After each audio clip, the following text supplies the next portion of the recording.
Howdy, y'all. This is me, Dolly. Well, young Dolly.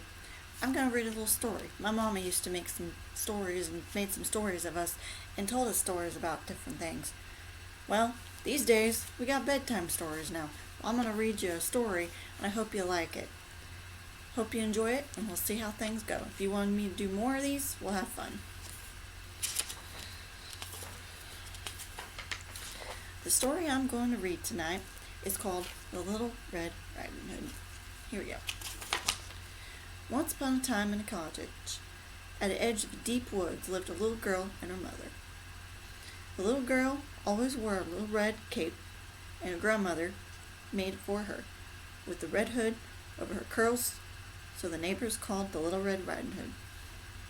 One morning, Red Riding Hood morning put a loaf of crusty brown bread and spiced meat and bottled and red wine into a basket, and said to her, "I want to take these goodies to your grandmother, who is sick, but be sure, go straight along the wood path and stop to play the talk of the little strangers." Little Red Riding Hood promised to be careful.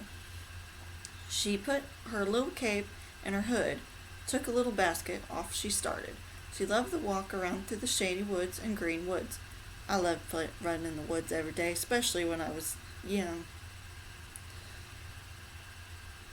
The green woods of all flowers, birds, and little animals lived in today. She did not stop to play with the forest friends. She kept right on the path. Suddenly, behind a big oak tree, a great gray wolf appeared. As he evil-looking fella smiled at Little Red Riding Hood, said politely, "Good morning, my dear. And where are you got this fine day?" "My grandmother is sick, and I'm going to go to the cottage to the woods to take her a basket from my mother.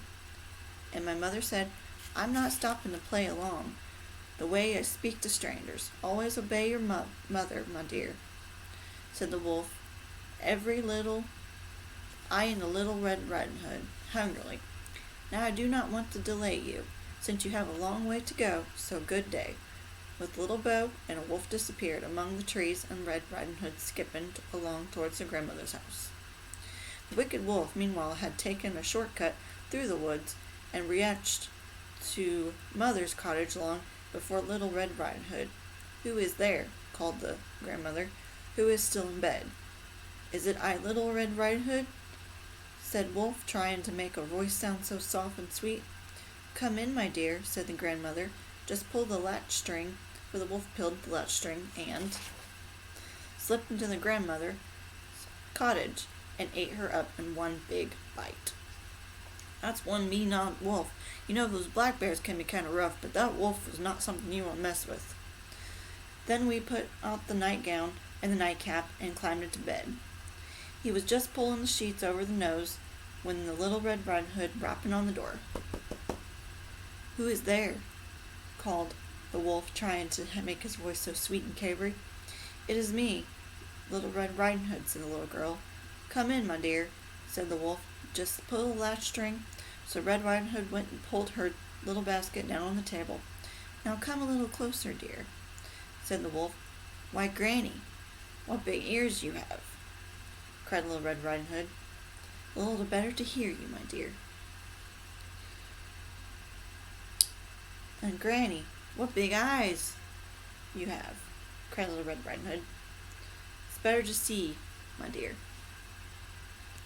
"And Granny, what big teeth you have! The better to eat you with."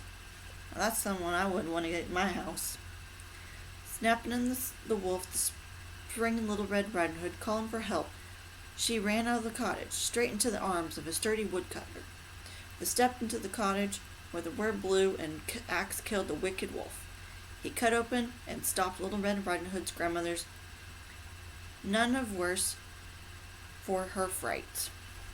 She kissed Little Red Riding Hood warmly, and the woodcutter saved her life. Then, after all the nice lunch and the goodies of Little Red Riding Hood basket, the woodcutter took a little girl home. There was never been another wolf since the forest, but the Little Red Riding Hood takes no chances to keep right on the path, does not stop play along that way, and never speaks to strangers. That's the little story of Little Red Riding Hood. If you want to see me do more of these, please tell me and comment down below, or go on my TikTok page and message me and comment on my stuff. I'll see you guys next time. Bye.